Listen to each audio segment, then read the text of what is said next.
예, 안녕하세요. 오늘은 2021년 4월 28일 오전 10시가 좀 지났습니다.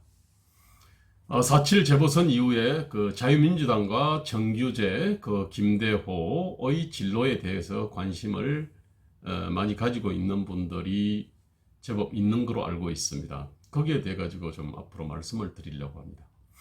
먼저 그 전에 작년 제가 4월에 미래통합당 관악감 후보로 그때 출마를 했지 않습니까? 근데 이제 공관위에서 그때 김영호가 공관위원장이었죠. 제가 2월 20일 전후에서 면접을 한 번 받고요. 또 그 2월 말쯤 해가지고 또 한 번 면접을 받습니다. 여기 들어보니까 공관위에서 면접을 두 번 본 사람은 저밖에 없다 그러더라고요. 근데 왜 이제 그렇게 됐냐면은, 보통 이제 그 공관위에서 이제 후보자들을 갖다가 뭐 여러 명을 앉혀놓고 나서 자기 소개를 갖다가 해라고 하지 않습니까? 그럼 짧게 자기 소개를 할 때 저는 이제 사회 디자인 연구소장이 이제 제 핵심 경력이잖아요. 그러면 사회 디자인 연구소 소장으로서 뭘 했냐를 얘기를 해야 될 거 아닙니까? 그러면 짧게 얘기하는 거는 대한민국에 이렇게 경제방략을 연구를 했다, 이렇게 얘기를 할 수밖에 없잖아요. 그런데 이게 그 김영호와 여러 공관위원들한테는 아주 건방지게 느껴졌다고 그러더라고요. 그 예컨대 제가 뭐 노동개혁이나 공공개혁에 대해 가지고 제가 뭐 연구를 했다, 이렇게 얘기했으면 아마 그냥 넘어갔을 거라고 그러더만요. 그런데 이제 경제방략이라는 말을 쓰니까 굉장히 건방지게 이렇게 느껴졌다고 그러더라고요. 그러면서 이제 김영호 공관위원이 그때 저한테 특별히 충고를 했습니다. 그거는 이 지역구 출마를 하는 정치인들은 무한히 낮아져야 되고 겸손해야 된다고 그렇게 얘기를 하더라고요. 그러면서 이제 저 사람은 그 지역구 후보로는 부적격이다, 뭐 이렇게 얘기를 갖다가 했나 보더라고요. 근데 이제 그래서 이제 김형호 공관위원장한테는 제가 이제 이렇게 탈락이었습니다, 사실은.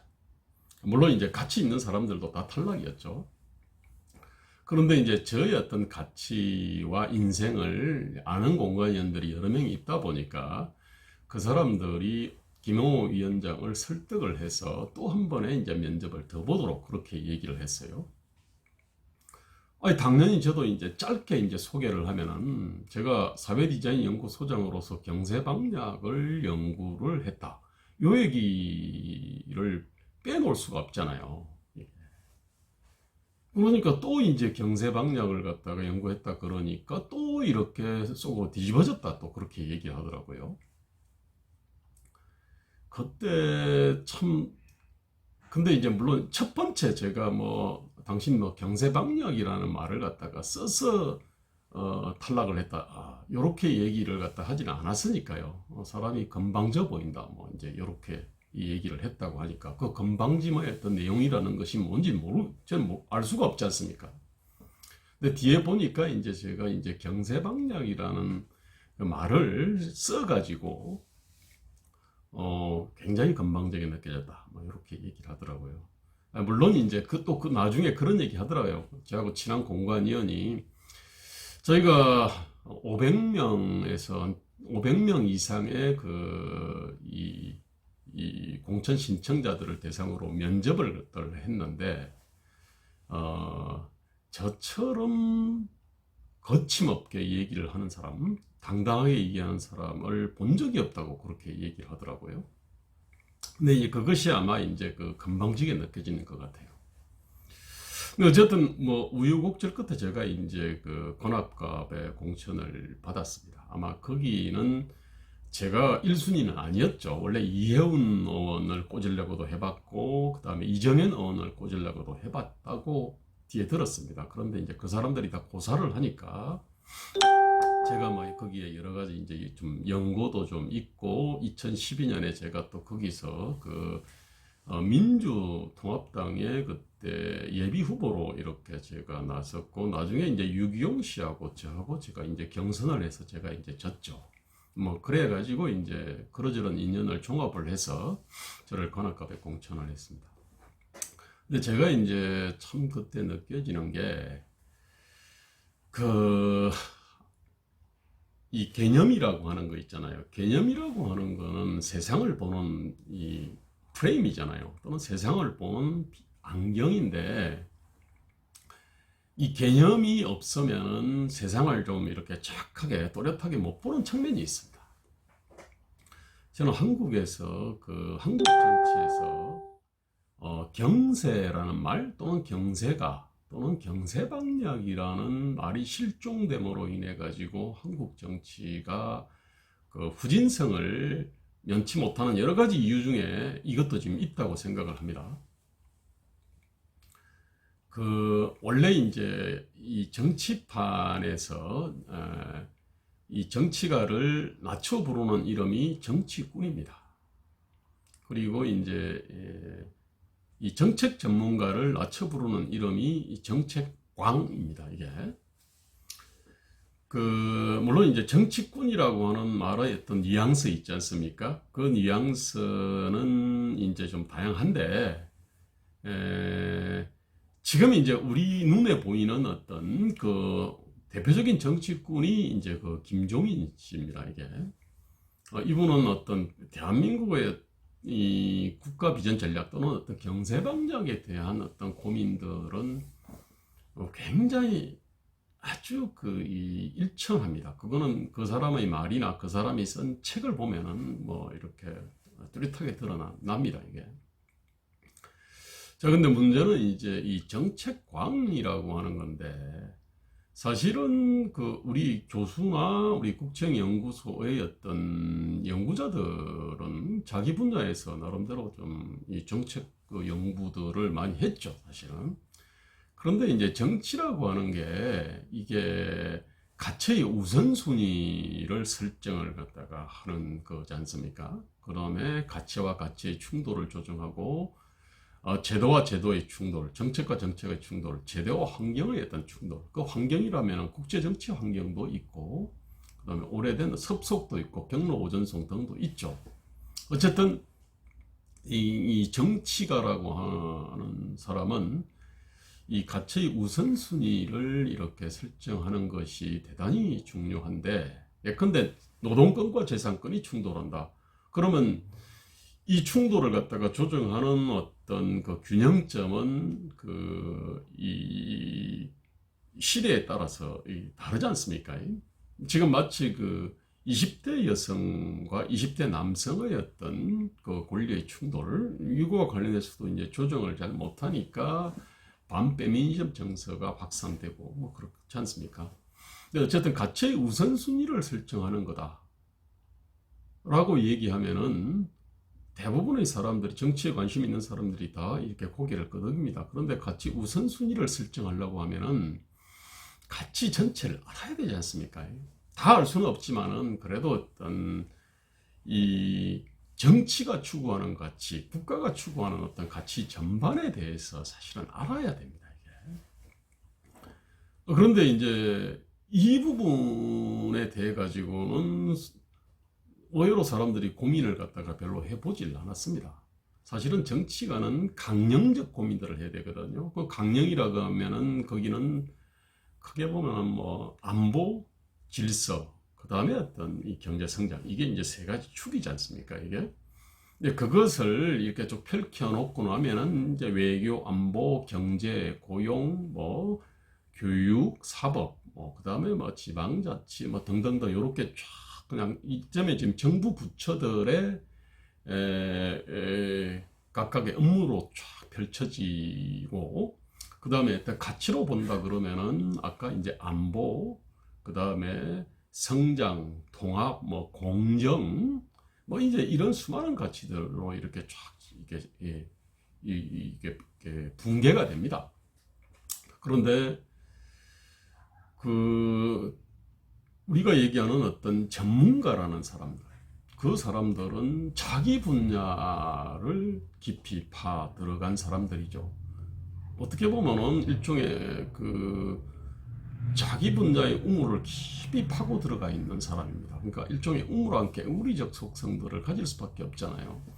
근데 그러면은 그 전체를 갖다가 이제 종합하는 거는 정치가인데, 아시다시피 이제 정치가는 이른바 이제 이 대중과의 어떤 스킨십을 하는데 엄청난 에너지를 갖다 소모를 하지 않습니까? 그러면 정치가의 가장 핵심적인 임무인 이른바 경세 또는 경세 방역과 관련해서는 그것을 갖다 깊이 고민하는 사람이 사실은 지금 없는 거나 마찬가지입니다. 지금 대한민국이. 자, 바로 이제 그 때문에 이제 제의 어떤 이 가치가 이렇게 그 이제 있었던 거로 저는 그렇게 알고 있습니다. 그래서 제가 이 대선판이 벌어지면은 또는 어떤 뭐 이 당대표 선거가 벌어지면은 그러면은 당대표 하면은 뭔가 어떤 이 강령적 고민을 하고 강령을 바꾸자. 그 다음에 어떤 자신만의 어떤 나름대로 경제방역을 내놔야 되지 않습니까?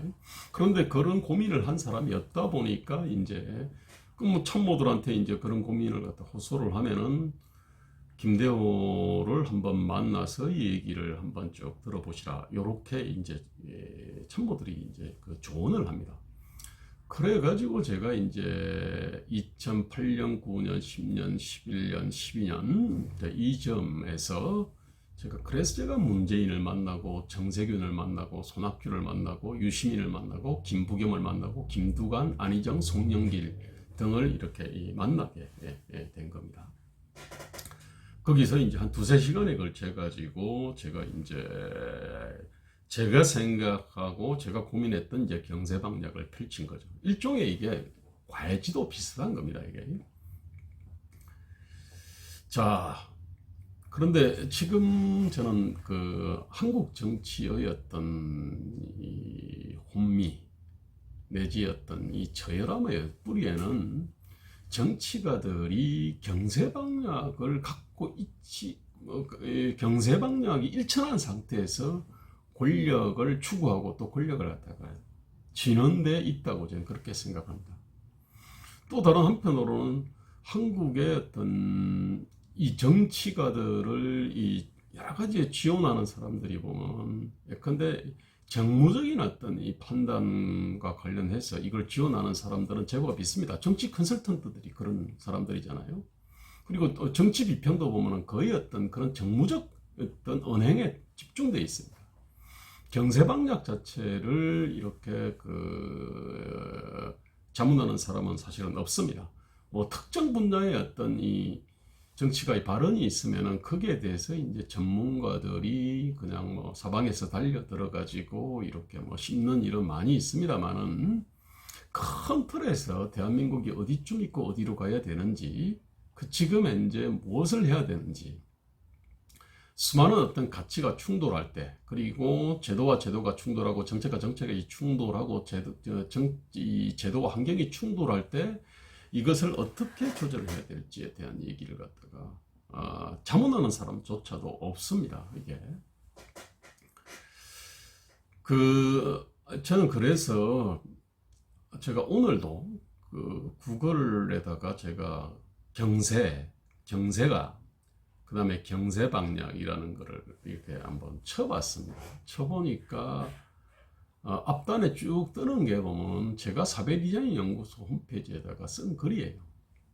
그 다음에 이제 또 하나 책이 한 권 뜨더라고요. 그 책이 뭐냐면은 그 2013년에 그 이정철 씨가 쓴 책인데 그 제목이 뭐냐면은 언제나 민생을 염려하노니 이게 부제가 뭐냐면은 조선을 움직인 사인의 경제가들입니다. 그러면서 이제 책의 앞부분에 이제 소개를 한 게, 그러니까 경제가 이렇게 쳐보면 그렇게 뜹니다. 아마 이게 사전적인 어떤 서술은 아니고요. 이 언제나 민생을 염려하노니 거기에 이제 나오는 내용인데, 경세가 하면은 세상을 다스려 나가는 사람, 학자일 수도 있고 관료일 수도 있고 정치가일 수도 있고 개혁가일 수도 있고 실천가일 수도 있다. 그렇습니다. 지금의 시점에서는 거기다가 운동가일 수도 있습니다. 이게 아마 언론인일 수도 있을 거예요. 근데 이제 경세가라고 하는 거는 시대 전체를 종합을 해가지고 지금 우리가 어디쯤 있으니까 어디로 가야 된다 라는 얘기를 갖다가 하고, 그것을 실천하기 위해서 글을 쓰기도 하고 아니면은 관료가 돼가지고 어떤 그걸 구현하기도 하고, 아니면 정치가가 되기도 하고, 아니면 시민운동가가 되기도 하고, 어떤 그런 존재죠. 참 아까 그 조선을 움직인 사연의 경세가들 하면 이게 누구냐면 거기에 뭐 세종이나 태종이 있는 건 아닙니다. 사실은 세종이나 태종이 일종의 어떤 그 경세방략을 뚜렷하게 의식하면서 정치를 한 사람인데, 이제 보통 왕은 빼고요. 그 아래에 있는 사람으로 이제 율곡이를 얘기합니다. 그 다음에 오리이원이, 그 다음에 포저조이, 잠곡김육, 이 사람을 갖다가 사인의 경세가로 이렇게 듭니다, 이게. 근데 문제는 지금 이 경세가라는 개념을 쓰고 경세가를 갖다가 논한 책은 이 책밖에 없는 것 같아요. 저는 어떤 제가 쓴 책들이 일종의 지금 뭐 이 경세방략입니다. 이게 7공화국이 온다, 그 다음에 왜 7공화국인가, 그 다음에 뭐 국민의힘당으로는 안 된다, 자유대연합당이 온다. 이게 이제 주로 이제 경세방략에 대해서 이제 쓴 책인데, 뭐 별로 이거는 뭐 검색해도 잘 안 나옵니다, 이게. 저는 그 한국 정치의 그 이 저열함은 이 정치에서 이 경세방략 자체가 실종이 된 게 아니야. 개념조차도 실종돼 버렸습니다. 이게 일단은 뭐 담도로 차치하고요. 사실은 사상과 세상을 보는 프레임의 중요성을 역설한 책들은 좀 있습니다. 사실 그 유명한 그 케인즈가 1936년에 쓴 고용이자 및 화폐 일반 이론이라고 있습니다. 거기에 보면은 그 마지막 문장에 그런 얘기합니다. 경제학자, 정치철학자의 사상의 힘, 사상은 아이디어라 그랬습니다. 사상의 힘은 옳고 그름을 떠나 사람들이 생각하는 것보다 훨씬 강력하다. 아이고, 세계는 그 사상들이 움직여 나간다. 어떤 지적 영향도 받고 있지 않다고 믿는 실용주의적 인간도 사실은 이미 죽은 어느 경제학자의 정신적 노예이기 일수다. 선악은 악학은 결국에는 위험한 것은 사상들이지 기득권들이 아니다 라고 얘기를 했습니다. 그래서 이제 이 경제학자나 이제 경제학 이론의 어떤 중요성은 아마 전 세계가 공유를 하고 있는 것 같은데, 이 경세방략이라고 하는 거는 이런 어떤 지금 케인즈가 얘기한 그런 경제 이론뿐만 아니라 뭐 정치 이론, 뭐 그다음에 교육 이론, 뭐 사법 이론, 뭐 이런 이론들의 어떤 종합이거든요, 이게. 근데 우리는 지금 이제 거기까지 이제 가 있지를 않죠. 제가 이제 이렇게 말씀을 드리는 거는, 그래도 제가 이 경세방략에 대해 가지고, 요 개념을 제가 좀 건방지다는 소리를 갖다 들을지언정, 이 개념을 적극적으로 좀 사용해야 되겠다. 이라는 생각이 사실은 들었어요. 그래서 제가 원래 제 개인 유튜버가 자유서울 김대호 TV인데, 이제는 자유서울 대신에 경세방략을 집어넣습니다. 그래서 경세방략 김대호 TV 이라고 이제 고쳤습니다. 그리고 제가 이제 그동안 대통령을 꿈꾸거나 당대표를 꿈꾸는 수많은 사람들에 대해서 제가 일종의 어떤 과외지도용으로 제가 만들어 놓은 수많은 PPT들이 있습니다.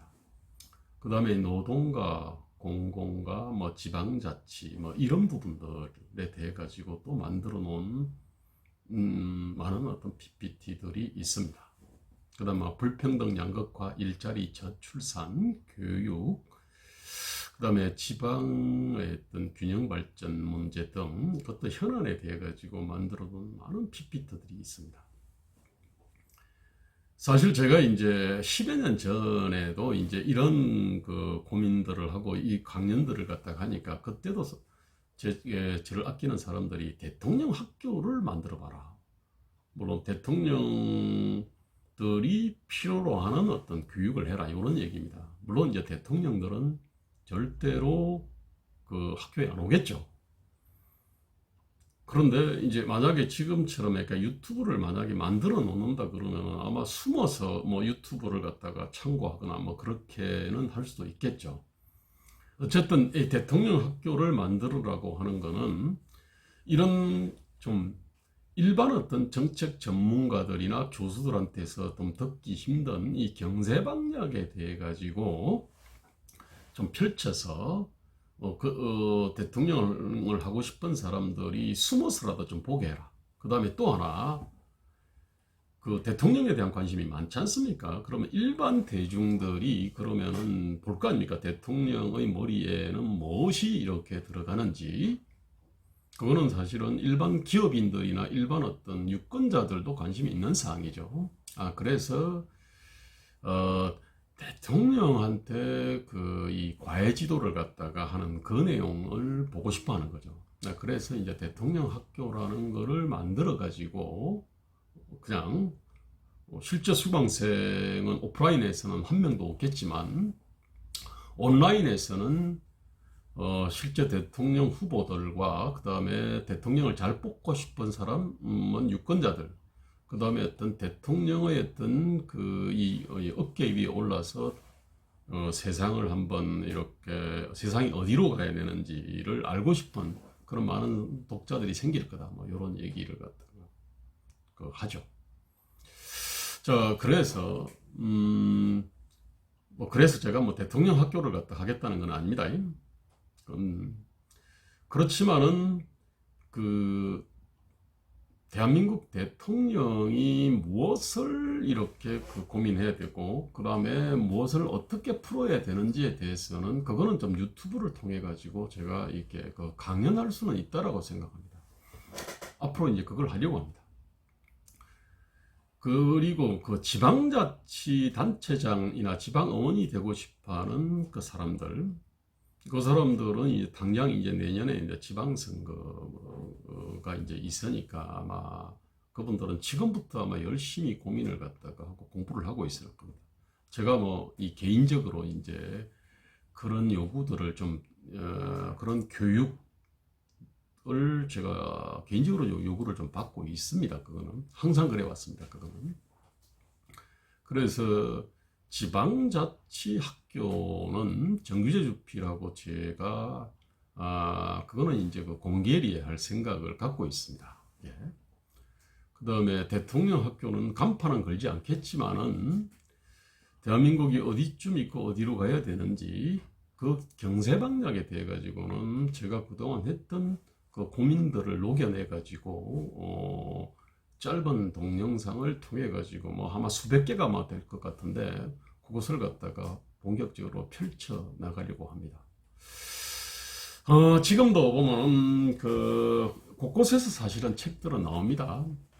저는 그 이전에 나온 책들 중에서는 그 참여정부에서 때 정책실장을 하셨던 김병준이 있고 그 다음에 또 한 분이 경제철학의 어떤 전환을 쓴 변양준 씨가 쓴 책이 있습니다. 제가 볼 때는 상당히 괜찮은 책들입니다. 그런데 이제 문재인 정권의 핵심들은 아마 그 책을 전혀 보지를 안 했을 것 같습니다. 저는 나름대로 참 의미 있는 책이고 대한민국의 어떤 그 국민민복을 위해서 아주 도움이 되는 책임에도 불구하고 잘 주목받지 않았던 그런 책들을 소개하고 비평도 할 거고요. 그 다음에 비록 그 문재인 정권에 참여를 했지만 당연히 문재인 정권은 이제 가장 어떤 지성과 영성이 떨어지는 집단이 권력의 핵심이다 보니까 문재인 정권이나 뭐 민주당 외곽에 있는 그래도 좀 나름대로 깊이 고민을 했던 사람들의 어떤 생각이 거의 반영은 안 됐습니다. 근데 이제 그 사람들도 그래도 이제 민주당이 이기 집권을 위해 가지고 뭐를 하자 뭐 그런 책들을 많이 써냅니다. 대표적인 게 이런 책들입니다. 뭐 포용한국으로 가는 길 이게 물론 이 아이디어는 거의 다 반영되지 않았고요. 그 다음에 여기 보면 쓰레기 같은 내용들도 대단히 많이 있습니다. 이게 그럼에도 불구하고 나름대로 저희 입장에서는 좀 뭐 자세히 뜯어봐 가지고 취할 거는 취하고 뭐 그렇게 할 겁니다. 제가 4.7 그때 재보선을 그때 하면서 그때 정규제의 일성이 뭐냐면은 제가 정규제는 그랬잖아요. 언론인으로서 제가 열심히를 하면 그 본분을 다하면은 세상이 바르게 갈 거다라고 생각을 했는데 도저히 그렇게 안 가니까 못 견뎌서 나왔다. 참다 못해서 나왔다. 그렇게 얘기를 했습니다. 사실은 저도 마찬가지입니다. 이 경제방향을 연구하는 사람 또는 종합적 국가 비전과 전략을 연구하는 사람으로서 저는 전혀 어떤 선출직이 돼 봐야 되겠다는 생각을 해본 적이 없습니다. 그랬는데 지금 대한민국 정치의 문제는 이런 지식과 지혜의 문제가 아니다라는 결론을 내렸습니다. 이게 아마 정규제 주필하고 제가 동일하게 내린 결론일 겁니다. 이게 지금은 지식과 지혜뿐만 아니라 이 소신과 용기와 강단을 가진 그런 정치가들이 없으니까 결국은 정규제 주필이나 저 같은 사람이 어떻게 보면 자기 어떤 장기 내지는 자기 어떤 본분을 내팽개쳤다기보다는요 잠깐 접어두고 현실 정치에 나온 건데요. 저는 앞으로 이 부분과 관련해서 제가 좀 현실 정치는 계속 합니다. 그리고 자유민주당을 갖다가 발전시키기 위한 여러 가지 어떤 작업들을 갖다가 계속 할 건데 그와 더불어서 저희 갖고 있는 어떤 재주라 그럴까요? 그 장기 내지는 어떤 소명, 그것을 이 경제방약 김대호 TV를 통해 가지고 계속 펼쳐나가려고 합니다. 아마 정규제 주필도 마찬가지 생각을 갖고 있는 거로 알고 있습니다. 앞으로 경제방약 김대호 TV에서 종종 뵙겠습니다. 오늘은 여기까지 하겠습니다. 감사합니다.